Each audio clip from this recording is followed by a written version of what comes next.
नमस्कार, माझं नाव अक्षय शर्मा आहे. मी रिझान स्टेट मेडिकल युनिव्हर्सिटीमध्ये शिकत आहे. सध्या मी 5व्या वर्षात MBBS करत आहे. सावधगिरी हा उपचार करण्यापेक्षा चांगला उपाय आहे. मी तुमच्या शुभचिंतक किंवा मित्र म्हणून तुम्हाला काही गोष्टी समजावणार आहे. जसं तुम्हाला माहित असेलच, कोरोना व्हायरस किंवा कोविड-19 हा जगभर पसरला आहे. तर तुम्हाला काही गोष्टी माहित असणे गरजेचे आहे.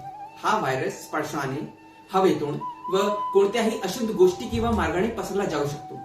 तुम्हाला स्वतःपेक्षा ज्येष्ठ नागरिकांची काळजी घेतली पाहिजे.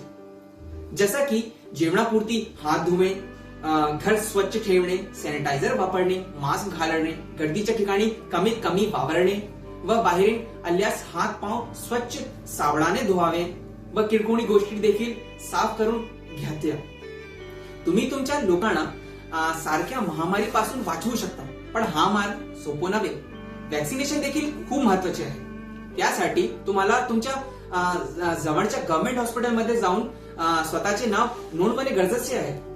सर्वप्रथम वॅक्सिनेशन 45 वयोवर्षाच्या वरील लोकांना घेणे गरजेचे आहे. खास करून ज्यांना श्वासाची संबंधित आजार आहे, asthma, COPD, diabetes mellitus, hypertension आदी असेल. तुमच्या चुकीच्या पाऊल तुम्हाला भारी पडेल. म्हणून त्यासाठी मास्क लावणे, सॅनिटायझर वापरणे, वॅक्सिनेशन घेणे हे खूप गरजेचे आहे. चला, कोरोनावर मिळून मात करू आणि देशाला कोरोनापासून मुक्त करू. जय हिंद.